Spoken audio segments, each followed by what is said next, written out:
I really enjoyed eating your food. This dish reminded me of the kind of food that I grew up eating in California, like that real sort of farm-to-table fresh, really. I was a latchkey kid, so I grew up with a lot of fast food and also a lot of TV tray dinner.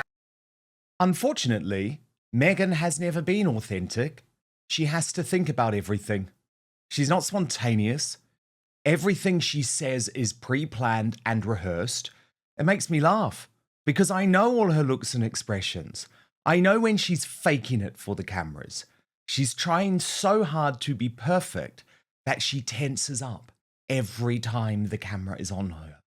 The best cooks are funny. They mess up. They are human. She just wants to be perfect. It's so sad because she's trying so hard to stay in the limelight. One of the most brutal reviews thus far of With Love Meghan, the Duchess of Sussex's Netflix disaster. And guess whose words they were?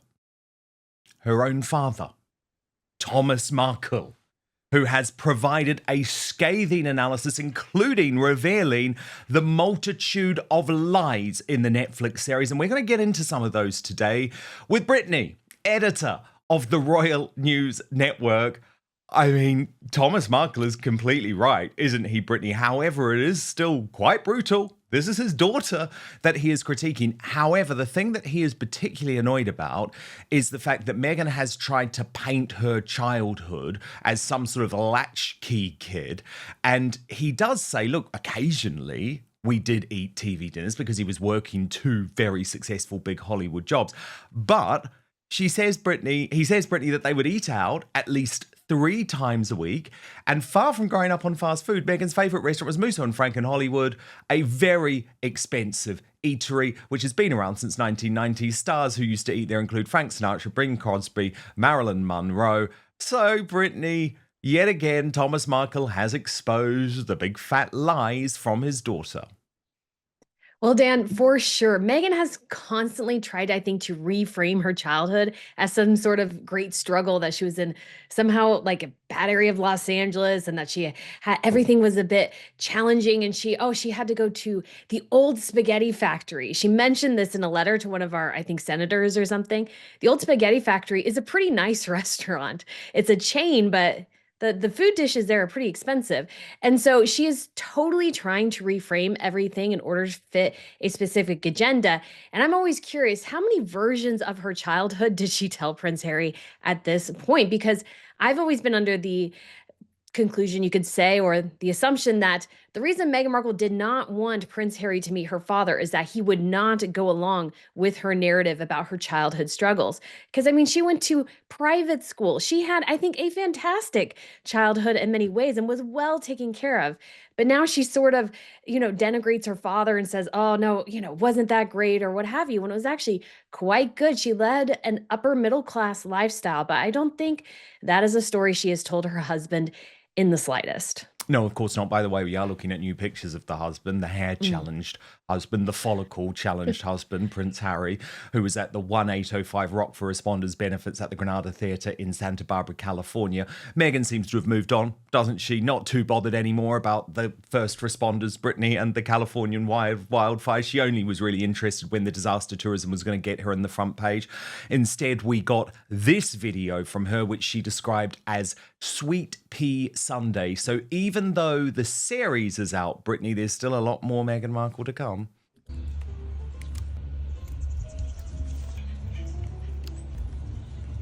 So who cares about the first responders, Brittany? She's just going to be tending to her garden and constantly trying to push the Netflix show, it seems.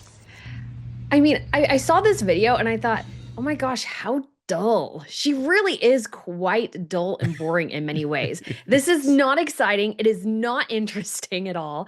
And I'm like, who is engaging in this? Because it just looks nice. And like her father said, he can tell when she's lying or trying to make things perfect. And you just see this even in this little Instagram video as well. It's too perfect. Well, where's the chaos of a Sunday morning? Who's watching the kids if she's out tending the garden in this very slow and careful manner? The kids don't seem to be around. Who's watching the children? Because maybe it's not her husband because he was at this benefit. It's obviously not her. She's tending to the garden. So who's watching the kids? The nameless, faceless nannies they refuse to acknowledge exist, I guess.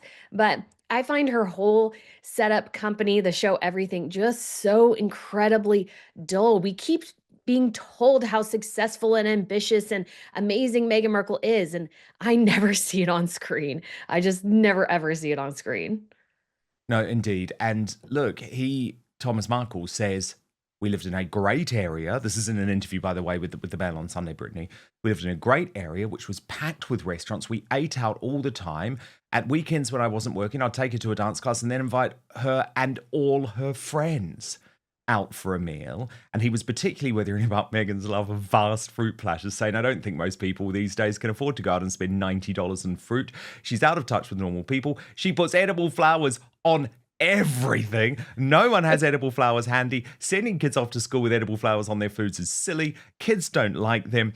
And if you put edible flowers in a kid's lunchbox, they would probably get teased at school. He also didn't like the one pot spaghetti, Brittany, where she fries vegetables, adds the raw spaghetti, which she calls noodles, and then adds water and puts the lid on. Thomas Markle said, who makes spaghetti that way? You always boil the water, then add the spaghetti. It is the most basic thing, and I couldn't agree more with that.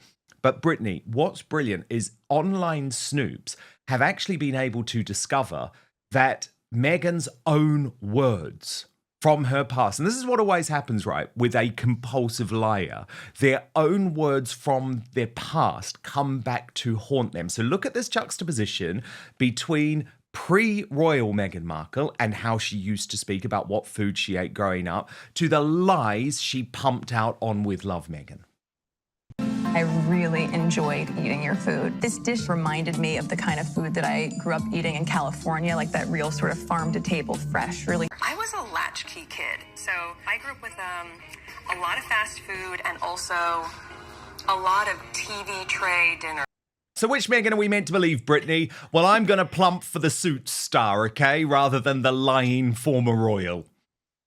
Well, I mean, so many things, Dan, about Meghan, what Meghan says about her past are just contradict each other constantly. She's constantly trying to reframe the narrative to fit her particular situation. It makes more sense for her now to say she was a latchkey kid when her dad used to send a car to pick her up and take her to set so she could be around the other actors and the crew members. So which Meghan is it? And this comes down definitely to a fundamental problem with Meghan in the public eye. One that continues to haunt her is that she just has this real hard time sticking to one narrative about herself. And so because she's constantly changing, I think with an audience, especially one that's starting to track her after a specific period of time, she starts to undermine her own authenticity and her own ability to tell the truth, because she seems to imply a lot that she spent a lot of time in her childhood with her mom, which I think is somewhat true. But we also know she was mostly raised by her dad because her mom went to start a career. And so she wants to uplift her mom, but it's like, but what about her dad? He was the one really raising her in many ways, and she just shucks him out the door. And so her whole concept of, you are invited to the table overall for her whole branding is, I think, an absolute mess, because we know the one person that she should invite that she refuses to is her own father. Totally. Then we've got the other lie. Brittany, actually, there's so many lies. We're going to go through them all. But one of the other big lies is, of course, about the name Meghan Sussex. So first, can I tell you what Thomas Markle's reaction was to this? Because the grandmother that Meghan talks a lot about, according to Thomas, his mum, would be so disappointed to hear that Meghan no longer wants to use the name Markle. He says, my mother was proud to be a Markle, so am I. Meghan never had a problem with the Markle name until she met Prince Harry. And then with bitter sarcasm, he added, now I have to say I am Meghan Sussex's dad. So that's Thomas's take on the name debacle. But then, Brittany, we get to the king's cousin, Lord Ivor Mountbatten. And as Lee Cohen put it, this guy, by the way, has become a big star of the American version of The Traitors. And as Lee Cohen, our friend, put it, Lord Ivor Mountbatten has smacked down the disaster Duchess Meghan Markle for suggesting her last name is Sussex. Markle truly is the lowest of the low. Her lies are legion. And this was actually in an interview with Town and Country. And he could not be clearer, even though there has been a lot of consternation about exactly who's right on this name debacle. But let me just tell you exactly what Mountbatten told Town and Country, and then I'll get your reaction, Brittany. He said, it's interesting because she's completely incorrect. Her family name is not Sussex. Her family name is Mountbatten Windsor. Her children are called Archie and Lilibet Mountbatten Windsor. They're not called Archie and Lilibet Sussex because Sussex is a title.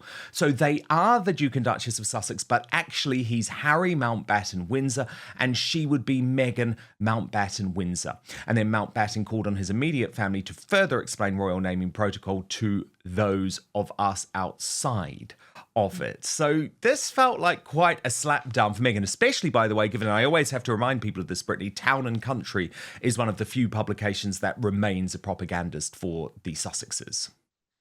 Oh, yes, absolutely. They've run, I think, Meghan's article when she went to the Godmother's opening, that's where they got a big exclusive from her. But when it comes to this naming debacle, I mean, as far as I'm aware, she cannot use the surname Mountbatten Windsor because that exclusively resides with actual blood royals within the family. I mean, she can technically sort of use Sussex, but it's definitely a little weird. And what I come back to is that when it comes to this like naming debacle, she didn't slowly put this idea out there and kind of have a slow rollout. She just dropped the bomb on Drew going, I'm Meghan Sussex. And everybody's like, what are you talking about? So it's sort of this very much confusion situation that Meghan did not need to have when she has like, 6 different identities now. She has the brand Meghan, she has With Love, she has As Ever, she has American Riviera Orchard still out there. She has Meghan Markle, now Meghan Sussex and the Duchess of Sussex. And she still goes with everything as the Duchess of Sussex and only makes people call her Meghan Sussex in random situations. So it's very inconsistent. And I think muddies the water when she doesn't have to and just creates a whole lot of confusion. And it was completely and utterly unnecessary. I don't get it. I don't understand where she's trying to go with this. But I would bet you, Dan, that part of the big reason for this is that she hates the fact that Meghan Markle sort of stands for failure. And she's trying to amend that by going, well, I'm Meghan Sussex now, hoping to change the algorithms. But I don't really think that's going to happen.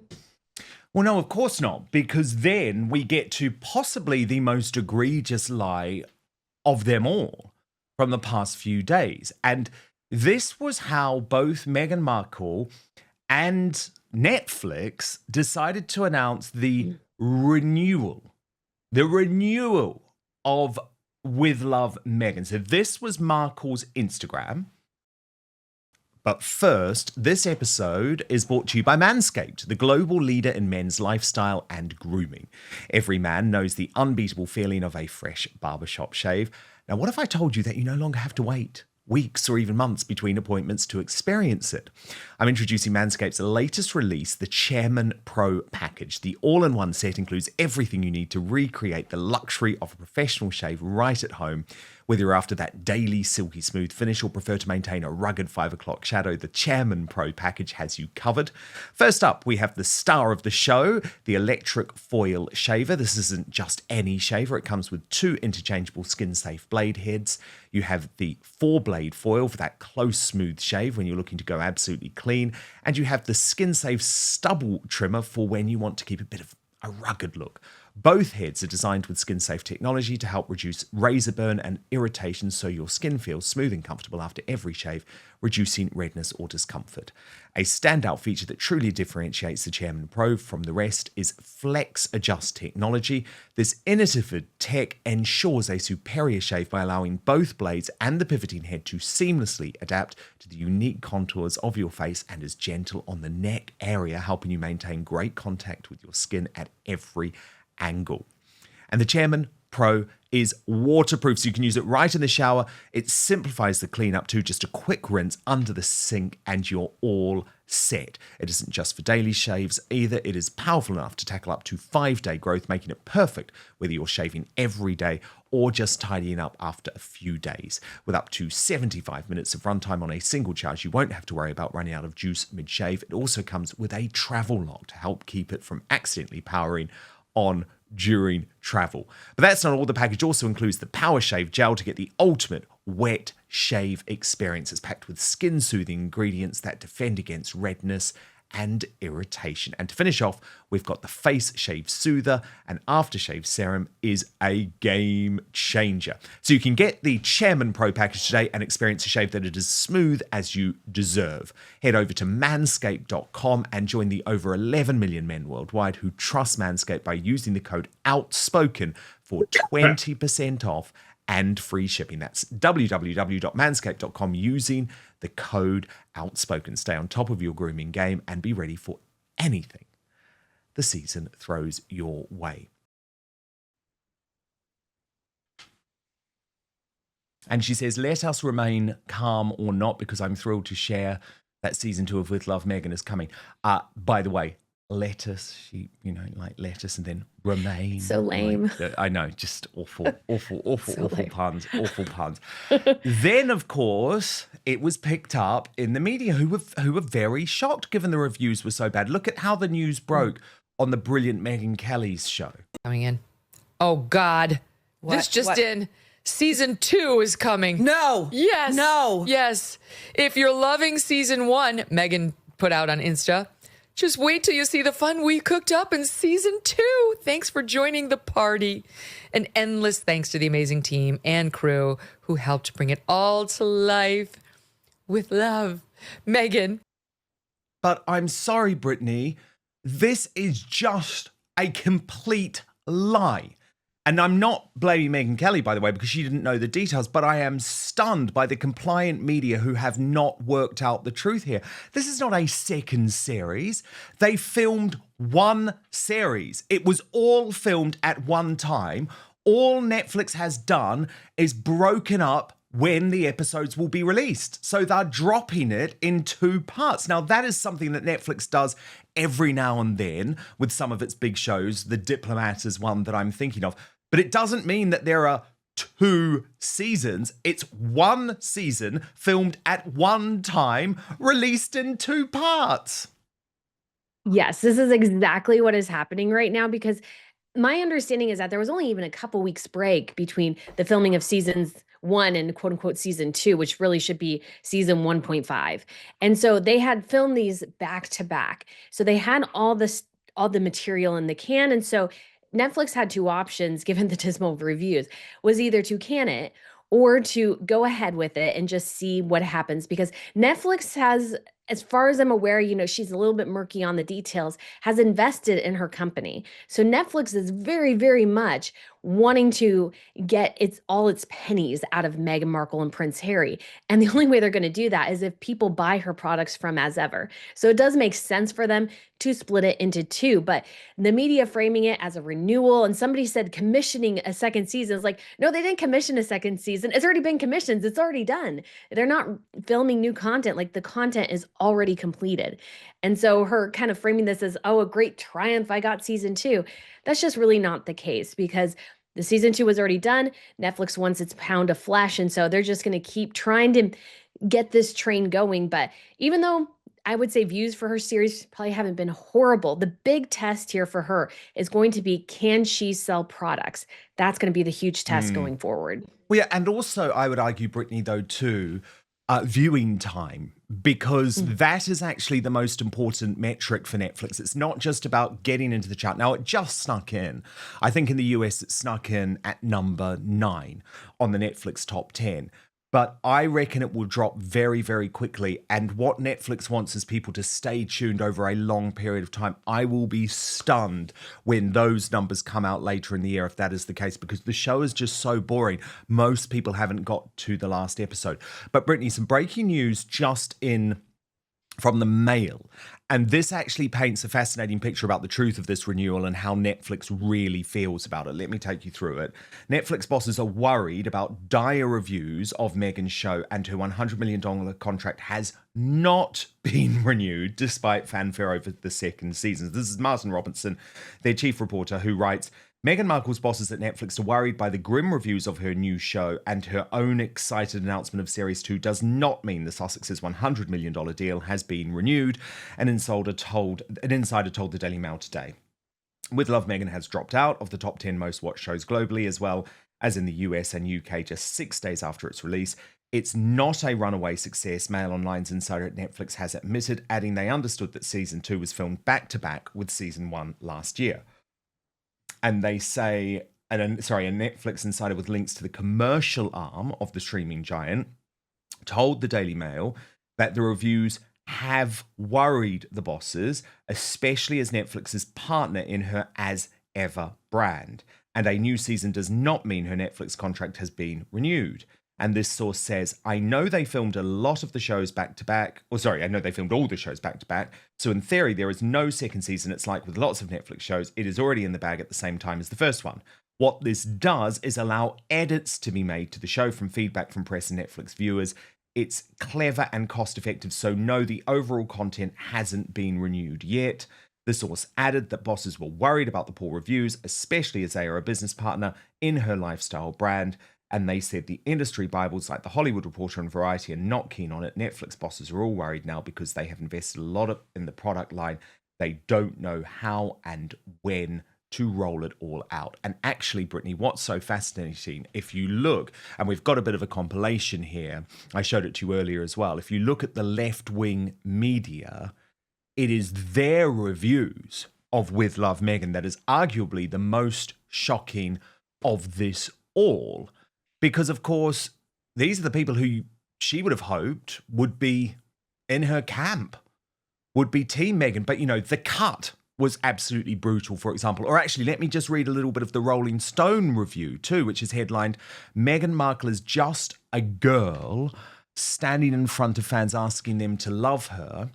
And it says, it's hard to escape the contradictions at the heart of her latest rebrand. She speaks often of how things don't need to be perfect while striving to make them perfect. She betrays an obvious concern about how she's perceived alongside a seeming lack of self-awareness. It all makes her core message frustratingly unclear.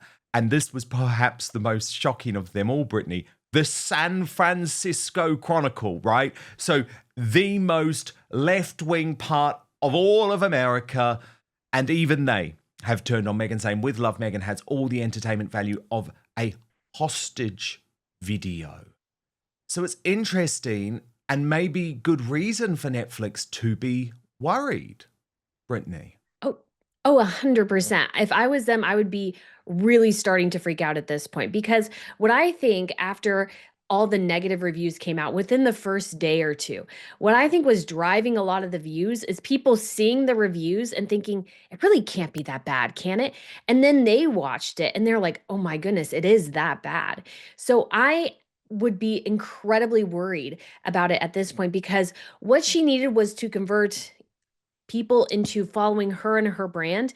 And I don't think she's achieved that through this show. And I think most of the watching, I don't even know if I would call it hate watching, more just like, is this that bad?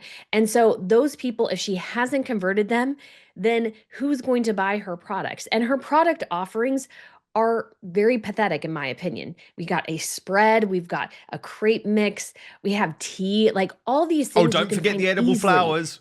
Do not yes, forget edible the flowers, edible everything. flowers. She's trying to drown us in flowers on that show. I hope no one is stupid enough to buy those edible flowers. I mean, you can go to the grocery store and get sprinkles for like $3. It's pretty cheap. But I think getting people to buy, I think, is going to be the big challenge for them, because there's nothing all that interesting. She couldn't even show any of the branding on the show because of everything going crazy. So, because she didn't have the branding together and everything. So I think that's a big challenge, but we will see how things do going forwards. But I don't have high hopes for her stuff selling. Some great or even analysis season 2, people watching from some of our smart crew online. Brittany Cher tweeted saying, honestly, This was an excellent PR strategy. Film the show, break it into 2 parts, and then make it seem like it was renewed for a second season because everyone loved it. Good one. But we see right through the BS. With Love, Meghan is a flop. And then Queer Lips of Truth posted, "This is beyond embarrassing. With Love, Meghan has fallen off the charts in almost every country and is at the bottom of the top 10 list of TV shows on Netflix today. Safe to say Meghan will not be in these charts by Tuesday, a week after the launch of the show, to which much PR and ad revenue was spent. A flop, a failure. I can't wait for season 2. So that is the take from some very smart people online. Of course, Brittany, we got Meghan's celebration of International Women's Day over the weekend. I do want to show you all of the pictures, but first, can I just share something that made me laugh so much? This was from Fee online, and she posted that picture of Harry sort of grabbing onto Meghan and said, "Captured in the moment, Harry quickly administered the Heimlich remover as his wife choked on a mouthful of dried flower sprinkles." And I have to say that did make me chuckle. That's good. But what did you think of these pictures? Because a lot of people were saying, Brittany, it's quite odd that, well, but very Meghan Markle style, that she celebrated International Women's Day by posting lots of pictures of herself. Yeah, she's in 3 out of the 4 pictures. And what about the Queen, who she supposedly greatly admired? Shouldn't she celebrate her? What about her mother-in-law, whose picture she recoiled from on the Drew Barrymore show? It would make sense for her to include some more besides just herself. It was essentially a celebration of Meghan for Meghan. And when it came to that picture of her and Harry, like, it doesn't look very natural. It looks like they're trying to strangle each other or something. It's a very strange looking picture. And so it makes sense, of course, that Meghan Markle would celebrate International Women's Day because she's made it such a point that how important it is to be a woman, but also, like, I feel like she's shucking Archie off to the side because Lilibet is most important, because she talked even in the People magazine article about leaving a legacy for Lilibet. She doesn't really even, well, Archie's there too, but it's like, does he matter? Who knows? So I don't know what she was thinking with some of those pictures that she chose, especially she got a lot of flack for the picture with Lilibet on a boat without a life vest. So not a great PR strategy here, but it was very much Meghan is always about Meghan. Oh, yeah, So and that's obviously definitely the what we only saw. picture that she wasn't in was obviously pimping out Lilibet, which is another big key plank of the strategy. And as you say, really irresponsible parenting, Brittany, right? Yes, a lot of people are criticizing that. We don't know the exact context. I mean, they could have been anchored, Yeah, but next to a still. pier or something. We don't know, Still. but yeah, it definitely Very not irresponsible a in great my picture. view. Now, Brittany, I haven't seen you since the Drew Barrymore interview, but can I just show you one of the new clips that went viral over the weekend, just because of how cringe the interaction between these two women? I've heard you like to octopus, I really do. That's so sweet, I'm though. such a warm person and I love affection. How do you feel about that? I just think it's really important. We've missed human connection, certainly after the pandemic and everything else. And we crave that. We crave being able to go hot. I mean, it's so odd because I would argue, Brittany, she doesn't feel comfortable at all. And the only thing that she's able to hark back to is the pandemic from 5 years ago. It's odd. It's a very strange interaction. And I watched a bit more of Drew Barrymore with others. And I felt like maybe Drew was like the cringe on the cringe just kind of got overwhelming in their exchanges. And it was just so odd.